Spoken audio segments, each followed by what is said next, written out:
might be your opinion or explanation on how these school shootings may be connected, and how are the shooters prompted to carry out these darn shootings and then kill themselves forevermore? They're programmed to do it.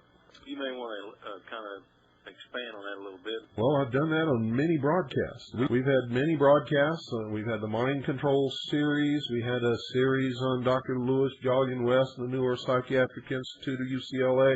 We had a series done by the, oh my goodness, now I can't remember the name of the paper, but it's a newspaper in California that did a series on the mind control programs that were being conducted in the California state prison system on prisoners.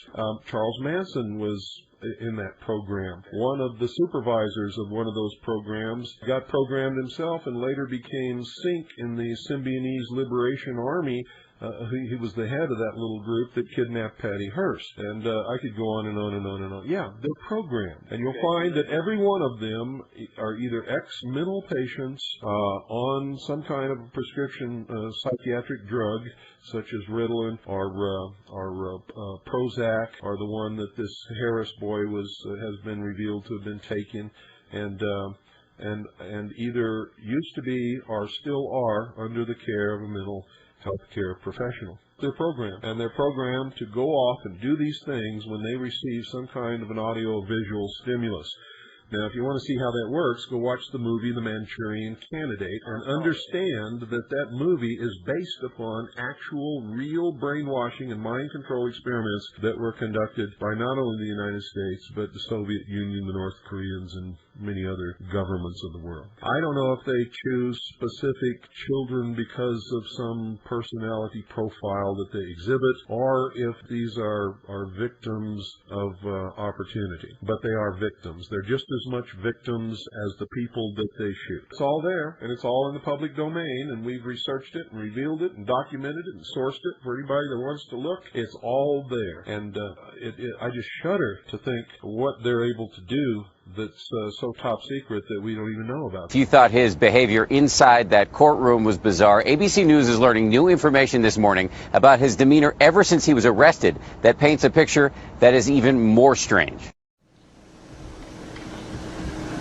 I'm going to tell you now that the only obstacle to the New World Order coming together at this moment is the right of the American people to keep and bear arms. That is why there is such an effort to take your guns away from you. You see, the intent of the Second Amendment, the second article and amendment to the Constitution, was not so that we could go hunting. It was not to protect the possessions in your home or to protect you from burglars. The intent of our forefathers in establishing the second article and amendment to the Constitution was that as long as every American owned a weapon, whether they ever fired it or not, our government could never oppress us just with the knowledge that we all had that weapon in our closet. That's the reason. That's why every time you see a bill to take weapons away from the American people defeated in Congress, 4 more are introduced immediately. It's a never-ending battle. That's why they lie about the statistics. The truth is, in a town where everybody owns a weapon and everybody knows it, there is almost no crime.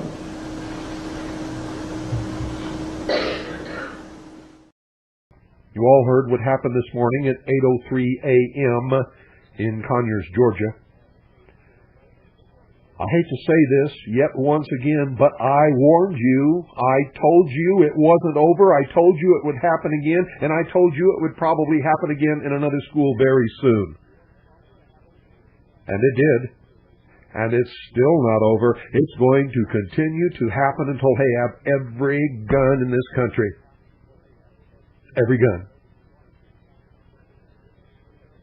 You watch the United States Senate wimp and roll over the entire Republican contingent, literally, voted down gun registration for pawn shops and gun shows, and then the very next day came crawling in with their tails between their legs and flopped over, bellies in the air. Bellies in the air.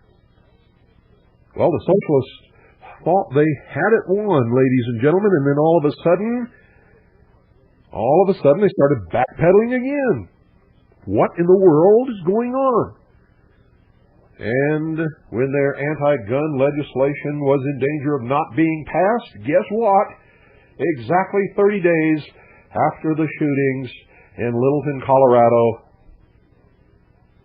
a 15-year-old boy walks into a local high school in Conyers, Georgia, and opened fire with a pistol and a shotgun. He was apprehended within 10 minutes. And as they were trying to apprehend him, he stuck the pistol in his mouth to commit suicide with the classic profile. The classic profile, he stuck the pistol in his mouth to commit suicide, and they overcame him and stopped him from doing it. Held him until sheriff's deputies arrived, at which time he was placed under arrest. Wow. And remember, I predicted all of these things years ago, and I told you when Jonesboro happened last year that it was not over, it would happen again. It did at Columbine High School in Littleton, Colorado, and I told you then it would not be over yet. It would happen yet again and again and again. And after Columbine, I told you that the next incident would probably happen within a reasonably short period of time. They have to keep the momentum going. The agenda is gun control, to disarm all Americans. You watch this gun control issue pick up momentum like it's never had before in history. And it's all based upon a lie. And everybody knows that it just has not occurred to them yet. It's a lie. They say guns are more available to children than ever before in history, and it's a lie. When I was a boy, ladies and gentlemen, there was no gun control whatsoever. The first gun control ever passed in this country was in 1968. 1968. Since then, there have been literally thousands of gun control laws passed throughout all the different 50 states and the federal government. Now, I have to backtrack just a little bit because what I said isn't entirely true. Back in the 30s, a gun control law was passed. It restricted the sale of sawed-off shotguns, fully automatic machine guns, and silencers. That, if you'll remember, was the era of Al Capone and the St. Valentine's Day Massacre and all of those kinds of things. So that was really the first gun control passed in this country. It was the only gun control. And prior to that, you could walk into any store anywhere and buy a fully automatic machine gun of any kind. Sawed-off shotguns, silencers, whatever you wanted. But there was no gun control after that until 1968. And since 1968, there have been literally thousands of gun control laws passed across this country. Thousands, ladies and gentlemen. Literally thousands. So it's a lie. Guns are not more readily available to children today. They're just not. It's not true. They are lying to you, yet once again, on top of the mountains and mountains and mountains of lies that they have told us before. For the entire history of this country, up until recently, everybody owned guns and there were no restrictions. Anybody could walk into a gun shop up until the 1930s, or even a department store, or even a five and dime store, and buy a fully automatic machine gun. Even today, you can still buy a fully automatic machine gun if you pay the tax. When they went after David Koresh, demonizing him, telling you that he owned machine guns, they didn't tell you that all he had to do to make it 100% perfectly legal was pay a $200 tax, because that's all the tax was at that particular time. $200. And $200 isn't worth killing anybody for. It's not even worth the bullets that they took to shoot the dogs that belonged to the Branch Davidians. It certainly wasn't worth the payroll of all of the agents and the cattle cars and the cost of all the teenage ninja jackbooted thug turtle suits that they were wearing. It wasn't worth the lives of those agents or the lives of the Branch Davidians, but they did it for 200 stupid, silly, idiotic dollars! Don't you get it?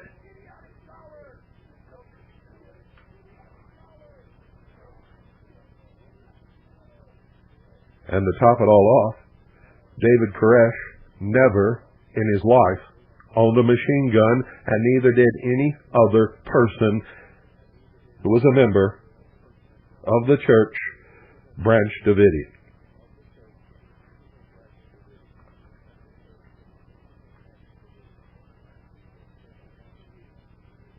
But these people don't care about lies. They don't care about anything. They only care about their agenda.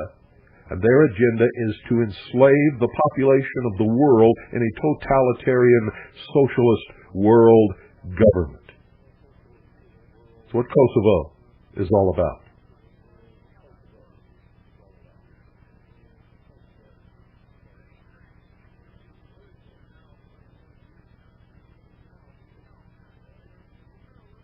I hope you're listening very carefully to me. Or will you be one of the stupid jerks who gets on board this wave of emotionalism and rides it all the way into the beach of enslavement, supporting the stripping away of the only protection against total tyranny and despotism that the American people have? The only reason that the Founding Fathers gave us the second article in amendment was to protect us from government, not to hunt.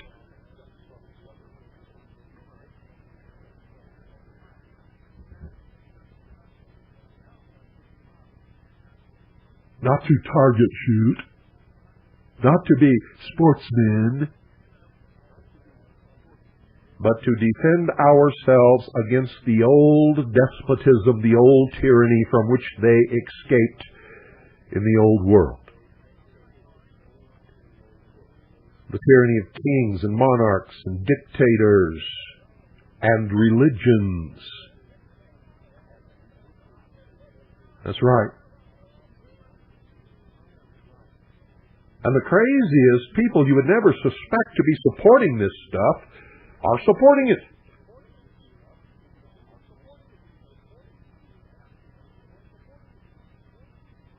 Are supporting it. Some minority religions who have been persecuted for their entire history are supporting it.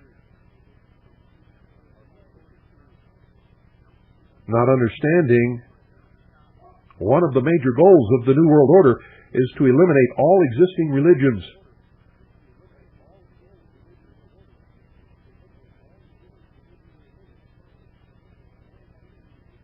So why are these people on the bandwagon?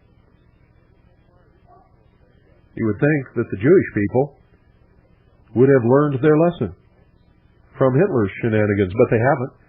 You would think that the Mormons have learned their lessons, but they haven't.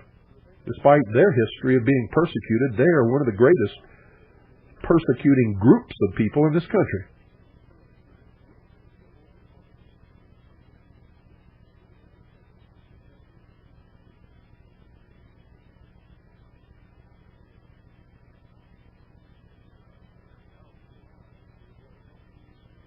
There's more lies floating around on this creek. This creek called America.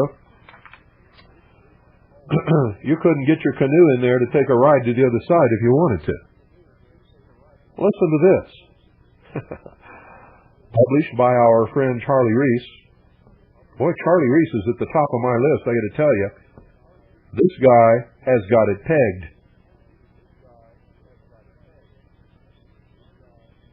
Listen to this. Charlie Reese, published in the Orlando Sentinel, May 18th, 1999. Tragedy-fueled push for more gun control is based on a lie. Bravo, Charlie Reese. See, I've been saying this for years and years and years and years and years. I warned you about gun control before anybody else ever even thought about it. Except for Bernadette Smith. Or Bernadine Smith, I should say. She and I were the ones crying in the wilderness about gun control. We had it pegged when nobody else even dreamed such a thing was happening. Well, here's Charlie Reese now. He's caught up to us. Tragedy-fueled push for more gun control is based on a lie, published in the Orlando Sentinel, May 18th, 1999. The current push for more federal gun control is fueled by the Littleton, Colorado tragedy and based on a lie which is repeated over and over, not only by gun control ideologues, but by talk show hosts and politicians. The big lie is that guns are more accessible today. This is factually false. It is demonstrably false. The truth is that, despite the Second Amendment, guns are less accessible today than at any time in American history. There are more than 20,000 gun control laws and regulations already on the books. Before 1968, there was no federal regulation at all of ordinary handguns and long guns. The only federal regulation was one passed in the 1930s that did not ban, but required a special license to purchase fully automatic weapons, sawed-off shotguns, and silencers. Before that legislation, anybody who wanted to could buy a submachine gun, fully automatic, at most any store, without filling out any paperwork at all. Guns are to America what the sword is to Japan. We would not exist as a country today without guns. For the majority of America's history, guns were as common in an American household as a broom or a cooking pot. Today, most states will not allow children to own a BB gun or to shoot one unless an adult is present. I received my Daisy BB gun at age 5, and I shot it unsupervised. I received a .22 caliber rifle for my 8th birthday, and I already possessed my own pistol, a .380 semi-automatic, which had been given to me by my brother-in-law who had fought in Normandy. It was among a duffel bag full of pistols he brought back from the war. American soldiers brought home all kinds of enemy weapons, pistols, rifles, true assault rifles, submachine guns. Today, even an admiral or a general is forbidden to bring back a rifle as a souvenir. There have been changes, and one change is that guns are less accessible than ever before. Another is that more and more Americans have been born and reared in big cities where they had no opportunity to use a gun recreationally or for personal security. Another is that, with the end of the draft back in the 1970s, fewer and fewer Americans have an opportunity to be trained in weapons use in the military. Another change, probably related to the others, is that more journalists and politicians are simply ignorant of firearms, though that never stops those people from talking about and wanting to regulate firearms ownership and use. What happened in Littleton had nothing to do with firearms. Every other kid at that high school had the same access to firearms as the two shooters, and that's true in all the other school shootings. If you're going to argue that all the other kids had the same access to culture and they didn't go berserk, therefore you can't blame culture, then you must acknowledge that the same argument applies to firearms. What you are seeing all around you is the old Hegelian principle at work. Thesis, antithesis, synthesis. First, you create or call attention to a problem. Then you generate hysteria about it, and then, voila, you offer a solution. In this case, you have two kids go berserk. You fan hysteria and then propose as a solution restrictions on the right of all Americans to acquire and own firearms. The land of the free is gradually becoming the land of the unfree. There are Americans, you know, who don't believe in freedom, at least not for others. We should never forget that humans are humans regardless of their nationality. There are always some people who have a terrible lust to control the lives of other people. Better to be free in a society with risks than a safe slave in a dictatorship. Bravo, Charlie Reese. Bravo, Charlie Reese. Bravo, Charlie Reese, again and again and again and again. Bravo. Bravo, bravo. Oh my goodness. Isn't that something? Isn't that something, ladies and gentlemen? Why is it that nobody understands these things? I mean, it's very simple to think these things out. It's very simple. It's not hard for anybody to do, but hardly anybody does any thinking anymore. Why do you suppose that is?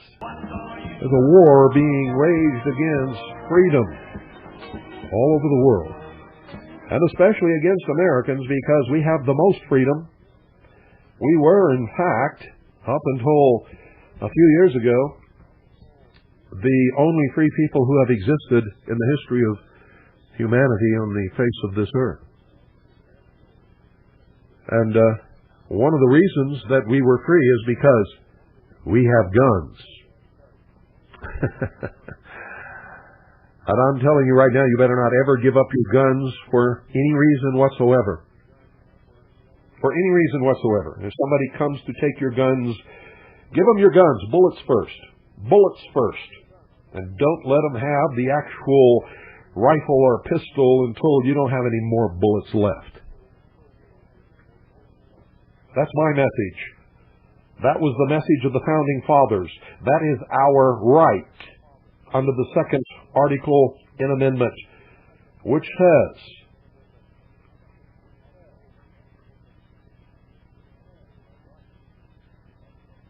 the right of the people to keep and bear arms shall not be infringed. That is the active clause. That's the only clause that counts. The people in the law in relation to the Constitution and the Bill of Rights has always been interpreted by every court as every single person, every single human being in this country. Bar none. Bar none. Our forefathers gave us one tool that no people in the history of the world has ever had, and that is the second article and amendment to the Constitution. It has nothing to do with whether or not you have a right to go hunting. It has nothing to do with protecting your personal property against burglars who might enter your home. It has nothing to do with a woman protecting herself from being raped on a city street late at night. The second article and amendment to the Constitution has only one purpose. It's to protect us against our own government should it ever become oppressive and usurp the powers of the Constitution. That's its only purpose. Those of you who are for gun control will take away the only real weapon that we have that can truly ensure that they can never oppress us. You see, because we never have to exercise that right. If everybody in this country, and I was taught when I was a child that it was a duty for every man to own a weapon and 100 rounds of ammunition, should he ever be called to protect his community from an oppressive government. My father taught me that. It's not being taught anymore. I will teach my daughter that. And I will teach her how to use weapons and how to clean them and how to store them safely so that nobody can get hurt. And I will teach her that as long as you have it, make sure that everybody knows that you have it, because that's the surety bond that no one will ever attempt to hurt us or take anything away from us just because they have the knowledge that each of us has a weapon and is willing to use it if we have to. They will never try. No one could successfully march against 260 million armed citizens. It's impossible. can't be done by the largest army on the face of this earth. And by the way, that's the Communist Chinese army, and they don't have any way to get here. There's no bridge. They don't have a navy big enough to carry an army that could fight us. But if you ever allow the Second Article Amendment to be usurped, to be taken away, to give up your guns, that is the day that you will cease to be a free people. And for those of you who think I'm heartless and cruel because of that, because little Johnny shot his little sister because she found the gun in Daddy's bureau drawer, I'm not heartless and cruel. My heart bleeds for that family and for that child, and for the child that shot that child, and for the father that was so careless and stupid that he left the weapon where a little child could get it.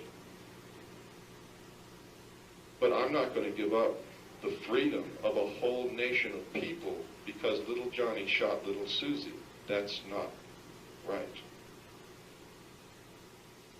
Every right bears with it a responsibility. Just like the freedom of speech. You're responsible not to slander your neighbor. It doesn't give you the right to slander someone or tell a lie about someone or hurt someone. And the responsibility of the Second Article Amendment does not give you the right to leave a loaded weapon where a little child can get it. You see?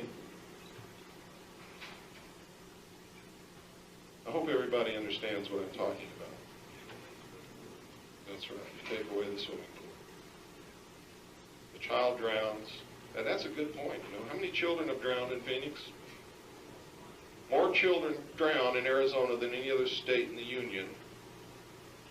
Less children are shot, but they still want to take the guns away. But nobody's trying to take the swimming pools away. Why? Because you're being brainwashed that it's the gun that does it. And nobody's brainwashing you, telling you that it's the pool that does it. I hope you understand that. You can take away all my guns. If I want to kill you, believe me, I'll do it. And I won't need a gun. Guarantee you, I'll do it. And I might do it with a swimming pool.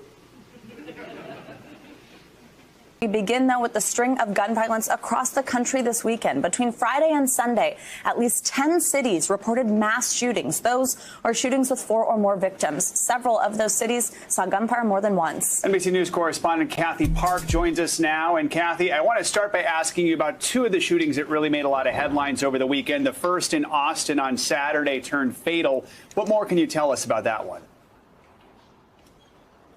Hey, Joe, good morning to you. Yeah, it certainly was a violent weekend in Austin. In total, 14 people were shot. And we just learned over the weekend that a 25-year-old died from his injuries. And according to police in Austin, the shooting happened early Saturday morning in a very busy entertainment district in downtown Austin. Lots of bars and restaurants.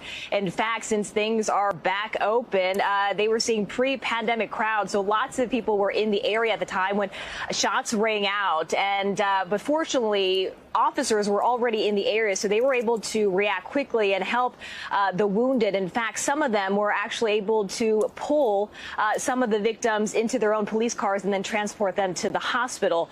Right now, we know that one suspect is in custody, a juvenile. Meanwhile, another suspect is at large. And as far as what may have sparked this violence, officials are saying that this was a dispute between 2 parties. Joe? And Kathy, right before the Austin shooting, there was one in Savannah, Georgia, Friday night. Some of the victims were children. What are we learning about that incident?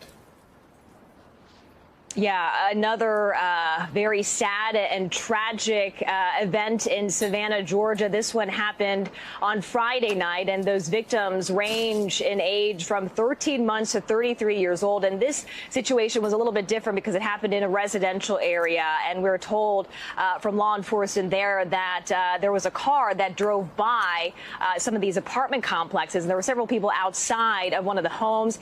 And then someone in that vehicle began firing at this crowd, and they uncovered 60 shell casings just to show you how many shots rang out into the crowd. And we know that 7 people were shot, 1 person was killed, and the police chief said that they are investigating this incident and possibly seeing any sort of connection with another shooting that happened just a couple days prior. Take a listen. We were out there on Tuesday night. No one would talk to us. We went back out on Wednesday, sent detectives out in plain clothes. Still, nobody would provide any information to us. 2 days later, we end up with a mass shooting at the same location. And the chief noted that this was no coincidence, and he's asking witnesses to step forward with any sort of information. And right now, they still don't have any suspects. Kathy, nationwide, when it comes to gun violence, 2021 is off to a horrible start in the first half of the year. Can you put it all into context for us? Yeah, Joe, I mean, gun violence has been creeping up pretty much all across the country, and we've been taking a closer look at numbers provided by the Gun Violence Archive, and approximately 270 mass shootings. That's how much they have recorded so far this year. And when you compare stats from this time last year to now, mass shootings are up 40% and then 65% higher than 2019. And also worth noting, so far this year, 8,700 people have died due to gun violence. So Kathy, what are we seeing law enforcement do to try and curb the violence? It really depends on the community and who you ask. For example, in Austin, Texas, obviously this latest shooting, this mass shooting, prompted the conversation once again about what to do next. In fact, gun violence has gone up over the past several years. So a violence prevention office has been created as of last summer. So they plan on beefing up support there. And then in Savannah, Georgia, they plan on taking more of a community-based support, and they plan on having a community forum to discuss what happened over the weekend, Joe. All right, Kathy Park. Thank you so much, Kathy. Hey, NBC News viewers, thanks for checking out our YouTube channel. Subscribe by clicking on that button down here and click on any of the videos over here to watch the latest interviews, show highlights, and digital exclusives. Thanks for watching.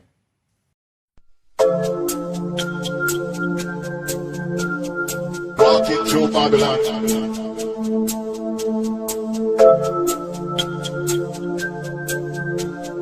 Walking through Babylon.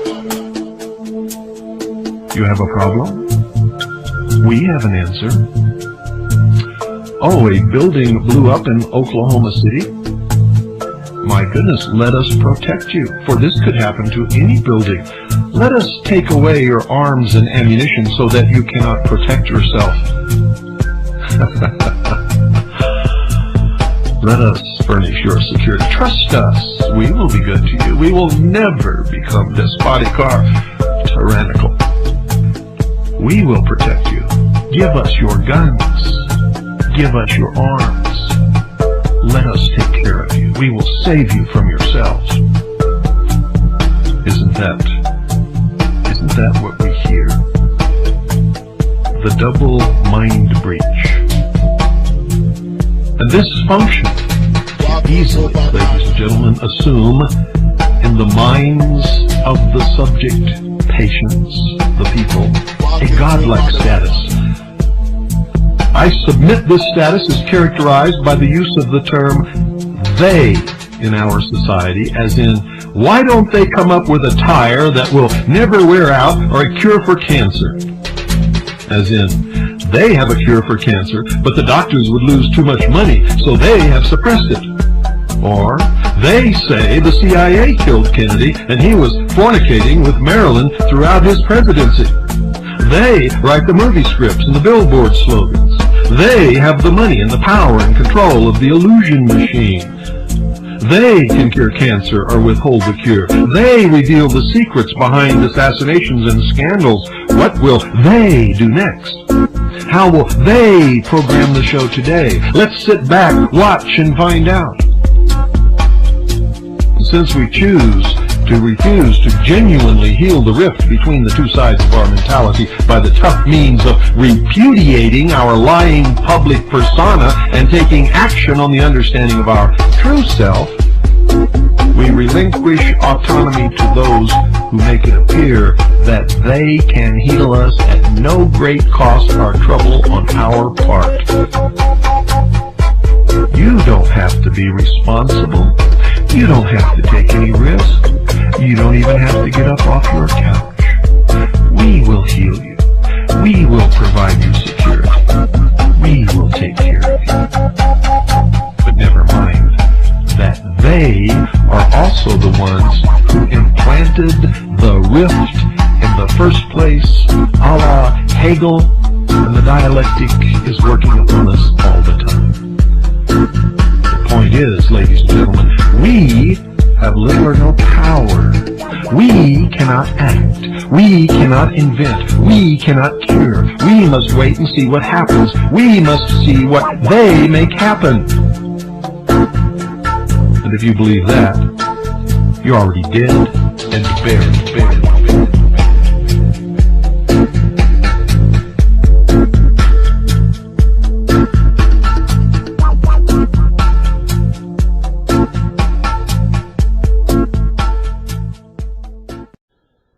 Now, I challenge you, ladies and gentlemen,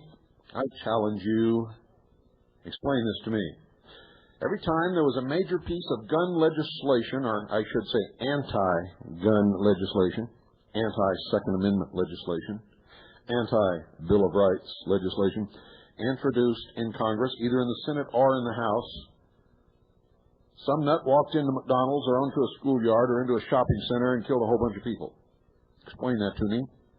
Explain that timing to me. Can you?